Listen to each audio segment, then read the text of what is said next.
नमस्कार, बहुत स्वागत है आप सभी का। आपके साथ मैं हूं नलिनी पांडे। अमेरिका से ईरान की बातचीत होगी या फिर नहीं होगी, डील होगी या फिर नहीं हो पाएगी, ये वो सवाल है जो पूरी दुनिया के मन में है इस वक्त। और इसी पर बातचीत करने के लिए मेरे सहयोगी मयंक मिश्रा मेरे साथ जुड़ गए हैं। मयंक, मेरा पहला सवाल यही है कि क्या बातचीत हो पाएगी? आपको लग रहा है कि डिप्लोमेसी से बातचीत बनती नजर आ रही है? देखिए नलिनी, ये वो सवाल है जो इस समय पूरी दुनिया पूछ रही है। और हालात अभी ये हैं, अगर मैं आपको इस समय की बात बताऊं, 10 अप्रैल है, दोपहर का वक्त हो रहा है कि डोनाल्ड ट्रंप ईरान से बातचीत करने के लिए उसी तरह से तड़प रहे हैं जिस तरह कोई मछली तड़पती है और उसको पानी से बाहर निकाल दिया जाए। इनके उनके फजीयत ना हो जाए। बिल्कुल यही सिचुएशन है इस समय साहब की, एक मछली जैसे तड़पती है उसी तरह से ईरान ने अमेरिका को और डोनाल्ड ट्रंप को बातचीत करने के लिए तड़पा रखा है।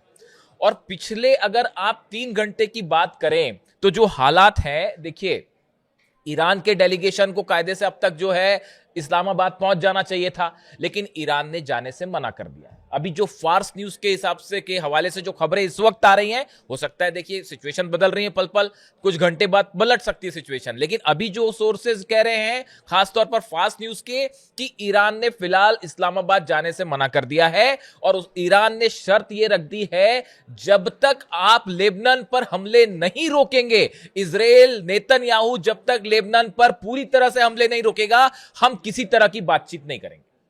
यह शर्त रख दी है ईरान ने। अब देखिए, इसके पहले एक बड़ा फोन का खेल चला है पिछले 24 घंटे में। अब मैं आपको बताऊं, देखिए, ये ईरान की तरफ से ये बयान, मतलब इस तरह का स्टैंड सामने आया है। इसके पहले, कुछ देर पहले, ईरान के विदेश मंत्री अब्बास अराक्ची साहब की बात होती है रूस के विदेश मंत्री लावरोव के साथ, और उन्होंने पूरे हालात पर चर्चा की।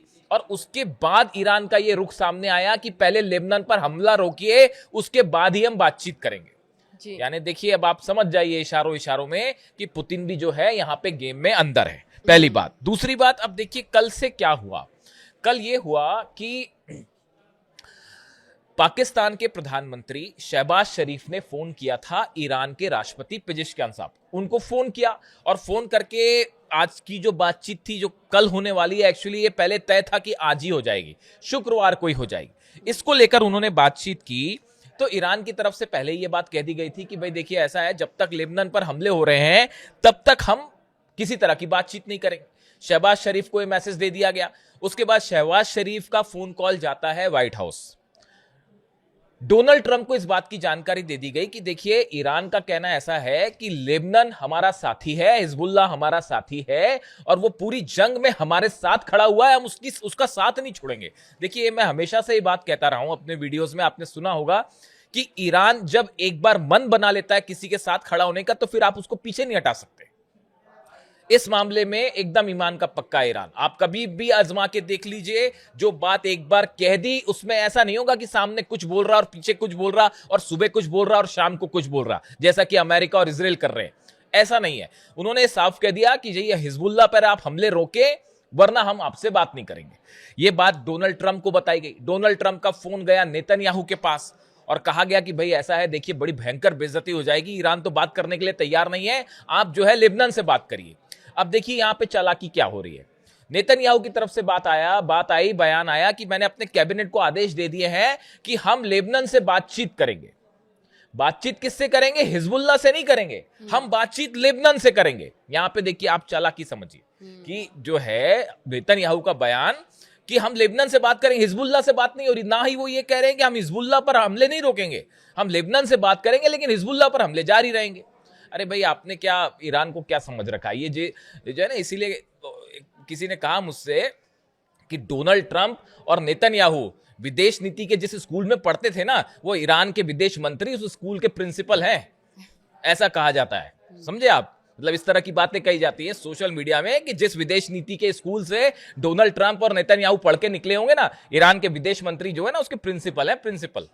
ऐसी नहीं पसंद करता मैं उनको। खैर, देखिए आगे क्या होगा ये जनता जानना चाहती है कि बातचीत होगी तो क्या होगा, और अगर बातचीत फेल हो जाती है तो क्या होगा। देखिए, इसके ये समझने के पहले थोड़ी सी बात और करेंगे हम। देखिए, हुआ ये कि अब ये मैसेज दे दिया गया, डोनल्ड वहां पे नेतन्याहू ने जो है इस तरह का बयान दे दिया। लेकिन अब हुआ ये कि इस प्रोसेस के बीच में जब तक ये फोन की बातचीत चलती रही, ईरान फोन हुआ, व्हाइट हाउस फोन हुआ, इस बीच में हिजबुल्लाह की तरफ से 50 रॉकेट दागे जा चुके थे इजराइल के ऊपर और 7 बैलिस्टिक मिसाइल भी दाग दी गई। समझ रहे हो आप? जितनी देर में फोन का खेल चलता रहा उतनी देर में हिजबुल्लाह ने 50 रॉकेट दाग दिए और वो 50 रॉकेट और 7 बैलिस्टिक मिसाइल भी दाग दी साहब। तो अब वो जो है वो तेल अवीव को भी हिट कर रही है, वो हाइफा को भी हिट कर रही है और वो अशदोद को भी हिट कर रही है। और हालात ये है कि अब वो हिजबुल्लाह की भी मिसाइल रोकना मुश्किल हो रहा है क्योंकि डिफेंस कमजोर हो चुका है इजराइल का। तो अब जब हिजबुल्लाह ने हमला कर दिया तो फिर उसके बाद अगर इजराइल उसके बाद अटैक ना करता तो फिर तो ये मैसेज चला जाता कि साहब ये ईरान से तो हारे हारे, अब ये हिजबुल्लाह से भी हार गए, ये लेबनान से भी पिट रहे हैं, इस तरह का संदेश चला जाता। तो भाई इजराइल को हमला करना जरूरी था। तो फिर इजराइल ने जो है हिजबुल्लाह के ठिकानों पर हमले शुरू कर दिए। अब हुआ यह कि जब इजराइल ने हमले फिर से किए और देखिए कई शहरों में, लेबनान में कल हमने देखा कि जिस तरह से जो है चंद मिनटों के अंदर ही 300 लोगों की मौत हुई लेबनान में। ये एक वो एग्जाम्पल है जिसे इंसानियत के नाम पर एक जीता जागता कलंक है। ये ऐसी घटनाएं सेकेंड वर्ल्ड वॉर के समय, हिटलर के समय हिटलर ने की होगी, उसके बाद ऐसे एग्जाम्पल्स कहीं देखने को नहीं मिलते। जो गाजा में छोटे छोटे बच्चों को मारा गया, ईरान में जो 164 165 बच्चियों को मार दिया गया, इससे बुरा नरसंहार कोई नहीं हो सकता। खैर, तो अब वो जो हमले हुए, इजराइल ने हमला किया, इजराइल ने हमला कर दिया तो ईरान ने फिर अपना स्टैंड क्लियर कर दिया कि साहब हम बातचीत ही नहीं करेंगे जब तक पहले आप इस हमले को रोकिए। अब हकीकत यह है, अब आप सोचिए कि कितनी शर्मिंदगी वाली स्थिति हो जाएगी कि अमेरिका के उपराष्ट्रपति जेडी वेंस अपना जो है लाव लश्कर लेके पहुंच जाएं इस्लामाबाद और ईरान बातचीत करने ना आए। इससे बड़ी शर्मनाक स्थिति अमेरिका की विदेश नीति के लिए नहीं हो सकती कि वहां से जो है आप अपना डेलीगेशन भेज दें, उनके साथ जेडी वेंस आ गए हैं बात करने के लिए, जेडी वेंस आ जाएंगे, कुशनर होंगे उनके साथ और तमाम उनके जो है सलाहकार भी हैं, साथ में ब्रैड कूपर जो सेंटकॉम के चीफ हैं वो भी इसमें शामिल होंगे, इस तरह की बात कही जा रही है। लेकिन ईरान अपने शर्तों पे ही काबिज है। ईरान ने साफ कर दिया है। अभी जो फिलहाल पहली शर्त है, देखिए बातचीत डील हो पाएगी वो तो बड़ी दूर की बात है। मैं नलिनी को यही बता रहा था कि नलिनी ने मुझसे पूछा कि भाई डील होने की क्या संभावना। अरे भैया डील तो तब होगी जब बातचीत शुरू होगी, जब बातचीत ही नहीं हो रही। आप देखिए, इसीलिए मैंने कहा आपको कि डोनाल्ड ट्रंप है ना मछली की तरह तड़प रहे हैं और उनकी जान फंस गई है हॉर्मूज में आके।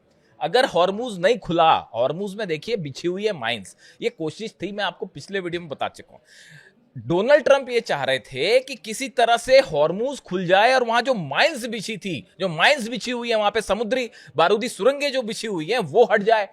तो ये ईरान इस बात को समझ रहा है पहले से ही, भाई तुम्हारी हर चाल को समझ रहा है वो तो शुरू से ही। पूरी ये जो बातचीत है ये इसीलिए अली खामेनी साहब कह रहे थे, मैं हर बार ये बात उनकी याद इसलिए दिलाता हूं कि किसी तरह से ना किसी भुलावे में मत रहिए। किसी बातचीत का कोई हल नहीं होने वाला। ना ईरान अपना यूरेनियम छोड़ने वाला है, ना न्यूक्लियर प्रोग्राम रोकने वाला है, ना मिसाइल रोकने वाला है। तो फिर क्या डील होगी? मिसाइल क्यों छोड़ देगा? ताकि आप राज कर लो वहां पे आके, क्यों छोड़े अपना मिसाइल प्रोग्राम? अब देखिए, मतलब ईरान को बातचीत करनी भी नहीं चाहिए, अपना स्टैंड क्लियर। बिल्कुल, और उन्होंने ये क्लियर भी कर दिया है साफ कि भाई ये स्थिति। अब देखिए इसमें जो है मजेदार बात ये है कि अब डोनाल्ड ट्रंप फ्रस्ट्रेशन में कि अगर हॉर्मूज नहीं खुला, अगर हॉर्मूज नहीं खुलता है तो इसका बड़ा इकोनॉमिक, आप देखिए जितने वर्ल्ड के बड़े पेपर्स हैं, न्यूज मैगजीन्स हैं, जो एजेंसीज हैं जो इकोनॉमी के बारे में फोरकास्टिंग करती हैं, वो ये सब बता रही हैं कि भाई ये इसका असर पूरी दुनिया में मंदी ला सकता है। इसका असर पूरी दुनिया में होगा। और डोनाल्ड ट्रंप इसीलिए अब मछली की तरह छटपटा रहे हैं कि भाई अगर हॉर्मूज नहीं खुला वो सब चीजें होती रहेंगी। देखिए सऊदी जो है, इस तरह की खबरें हैं कि सऊदी और कई देश जो हैं, यूएई, वो एक ऐसी पाइपलाइन बनाना चाह रहे हैं जिसमें हमको हॉर्मूज का इस्तेमाल किए बिना हम अपना तेल निकाल लें। तो उसको बनने में सालों लग जाएंगे। बिल्कुल। तो पूरा अरब परेशान है, पूरी दुनिया परेशान है। अब इनको रास्ता नहीं मिल रहा, इसलिए जो है फ्रस्ट्रेशन में है डोनाल्ड ट्रंप। तो क्या अब ये कहा जाए कि इजराइल ने अमेरिका को पूरी तरीके से फंसा दिया है अपनी जाल में और अमेरिका को बाहर निकलने का कोई रास्ता अभी सूझ नहीं रहा है, जैसा कि आप बता रहे हैं कि ट्रंप भी बहुत डेस्परेट है बात करने के लिए? देखिए ये एक ऐसा सवाल है जो सिर्फ मेरी व्यक्तिगत राय नहीं है, पूरे दुनिया भर के डिफेंस एक्सपर्ट्स को अगर आप देखें, पढ़ें, सुने तो सबका कहना यही है। यहां तक कि ईरान भी यही कह रहा है कि नेतन्याहू के चक्कर में आके डोनाल्ड ट्रंप ने एक ऐतिहासिक गलती कर दी है। हिस्टोरिकल मिस्टेक है ये डोनाल्ड ट्रंप की और अमेरिका की। और अगर आप मेरी व्यक्तिगत राय जाने, इसके परिणाम अमेरिका को सदियों तक, कई पीढ़ियों तक भुगतने पड़ेंगे। मैं हर बात को साफ नहीं कहना चाह रहा, लेकिन आप समझिए इस बात को, सुप्रीम लीडर को निशाना बनाना इतिहास की सबसे बड़ी गलती साबित होगी और इसके लिए ईरान की सेना कभी माफ नहीं करेगी। और ये एक ऐसा क्राइसिस है। आपने अगर ईरान के नए सुप्रीम लीडर मुश्तबा खामेनी का कल बयान प्रसारित किया गया कई टेलीविजन के जरिए, उसमें उन्होंने यही बात की है कि जो गुनाहगार हैं उनको छोड़ा नहीं जाएगा। और आपको अंदाजा, पता नहीं आपको होगा अंदाजा, कई दर्शकों को जिनको ना हो अंदाजा, जो ये सोचते हैं कि ईरान झुक जाएगा, तो ऐसा भयंकर गुस्सा है ईरान की सेना में जो अभी आगे देखने को मिलेगा। अब आपके सवाल पे जो आऊं मैं, देखिए अमेरिका के बेस उड़ गए, जितने बेस थे 17-18 बेस उनकी ऐसी की तैसी हो गई है। वो जो टेक ऑफ वाली स्थिति नहीं है वहां से प्लेन्स की। आप देखिए 25 प्लेन, मेरी जानकारी के मुताबिक 25 प्लेन्स अलग अलग एयरपोर्ट पर जो बेसिस पे थे वो, या जो फ्लाई कर रहे थे वो अमेरिका के तबाह हो गए। हॉर्मूज बंद हो गया, अरब देशों में हमले हुए, अरब देश अलग जल रहे हैं। उसके बाद जो है पूरा इंटरनेशनल जो एक प्रभाव था अमेरिका का, वही खत्म हो गया है। बिल्कुल बिल्कुल। कोई डरने को राजी नहीं। पुतिन कह रहे हैं यार क्या बुरी हार हुई आपकी। पुतिन को जब ये स्थिति आई, ट्रम्प खुद है। अब वो बात उन्होंने सलाह मानी नेतन्याहू की और हमला कर दिया ईरान के ऊपर और सुप्रीम लीडर को निशाना बना दिया। अब देखिए हालात तीन हैं, अगर ये बातचीत होती है नहीं होती है, लेकिन यहां से जो तीन स्थितियां बनती दिखाई दे रही हैं, वो पहली ऐसा लगता है कि पहली जो चीज है वो कि अगर ये बातचीत फेल हो जाती है, जिसकी बहुत ज्यादा संभावना है, पहली बात तो बातचीत शुरू होगी कि नहीं होगी, लेकिन अगर मान लेते हैं बातचीत शुरू भी होती है, आज नहीं कल नहीं परसों, तो भी यूरेनियम के मुद्दे पे, मिसाइल प्रोग्राम के मुद्दे पे, न्यूक्लियर मुद्दे पे ही बातचीत फेल होनी तय है। ऐसी स्थिति में क्या होगा? पहला ऑप्शन अमेरिका के पास यह है कि अमेरिका इजराइल के जरिए इस जंग को जारी रखे। डोनाल्ड ट्रंप फिर से अगर जंग में कूदते हैं तो फिर फजीयत होगी। आप नहीं हरा सकते साहब ईरान को। छोटे छोटे बच्चे भी ये बात समझ चुके हैं, हिंदुस्तान के छोटे बच्चे भी समझ गए इस बात को कि ईरान को अब नहीं हराया जा सकता। तो आप क्या करोगे? हॉर्मूज में आप जा नहीं सकते क्योंकि माइंस बिछी है, तो फिर आप अल्टीमेटली क्या करोगे? फिर बम्बार्डमेंट करोगे, उससे क्या होगा? तो डोनाल्ड ट्रंप अब फिर से घुस के अपनी फजीयत नहीं करेंगे। तो फिर क्या होगा कि आप जो है हथियार, ऑलरेडी इजराइल पहुंचना शुरू हो गए हैं हथियार, इजराइल जो है वो हथियार पहुंचने शुरू हो गए। इजराइल के जरिए आप जंग को जारी रखेंगे। लेकिन जब अमेरिका नहीं हरा पा रहा साहब, वो तो अभी हिजबुल्ला को संभालना मुश्किल हो रहा है इजराइल के लिए, तो ईरान और अगर सीधा इजराइल के बीच में 1-1 हो जाए तो पूरा तेल अवीव खत्म हो जाएगा। तो वो एक समस्या। दूसरी जो स्थिति है वो ये कि ये जो सीज फायर है इसको कुछ दिन कंटिन्यू किया जाए, ताकि अमेरिका को एक और मौका मिले कुछ प्लान बनाने का नया, या अपनी फोर्सेस को ठीक से मोबिलाइज करने का। अभी तो अमेरिका इस हालत में नहीं था कि जंग को कंटिन्यू करे, वरना करारी शिकस्त मिल रही थी। तो फोर्सेस को मोबिलाइज करके नया प्लान तैयार करने के लिए अमेरिका कुछ टाइम और बार्गेन करे, कुछ समय तक, भाई कि थोड़ा सा तेल वेल पे जो दबाव पड़ रहा है दुनिया पे, इकोनॉमी पे, वो थोड़ा सा कूल डाउन हो। लेकिन ईरान इस बात को बेहतर समझता है, इसलिए देखिए हॉर्मूज पर जो है वो जैसे गर्दन पकड़ी जाती है वैसे उसने गर्दन पकड़ रखी है। अब देखिए इसी बीच जो है एक नई खबर और ये है कि अब्बास अराक्ची का बयान आया है एक्स पर। उन्होंने लिखा है दैट नेतन्याहू's criminal trial resumes within days, adding the region wide ceasefire would hasten his jailing. उन्होंने ये कहा कि साहब अब तो नेतन्याहू के खिलाफ जो है जो केसेस शुरू होने वाले हैं इजराइल में, तो नेतन्याहू चाह रहे हैं कि जंग जितनी लंबी खींचे तो किसी तरह मेरे खिलाफ जो तमाम आरोप लगे हैं वो बच जाए और मेरी गर्दन बचे। तो वो इसीलिए जो है इस जंग को और लंबा खींचना चाह रहे हैं। और अब्बास अराक्ची का, ईरान का कहना ऐसा है कि हम पूरी कोशिश करेंगे कि नेतन्याहू को उनको किए की जो है सजा मिले, सत्ता भी जाएगी उनकी और जेल भी जाएंगे। तो वो उस तरह की कोशिश भी चल रही है। अब देखिए सवाल जो है कुल मिला के ये स्थिति है कि बातचीत शुरू हो पाती है? हाँ, बातचीत शुरू होगी नहीं, इसका हाँ इस पे रात तक इंतजार करना पड़ेगा, क्योंकि इसमें अभी कई बार यू टर्न्स आ सकते हैं।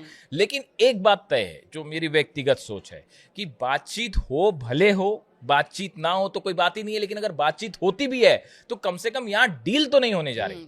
ईरान का स्टैंड क्लियर है। क्योंकि यहाँ सबसे खूबसूरत बात नलिनी ये है, या सबसे खूबसूरत कहें या सबसे अफसोसनाक बात कहें, कि किसी को किसी पे भरोसा ही नहीं है।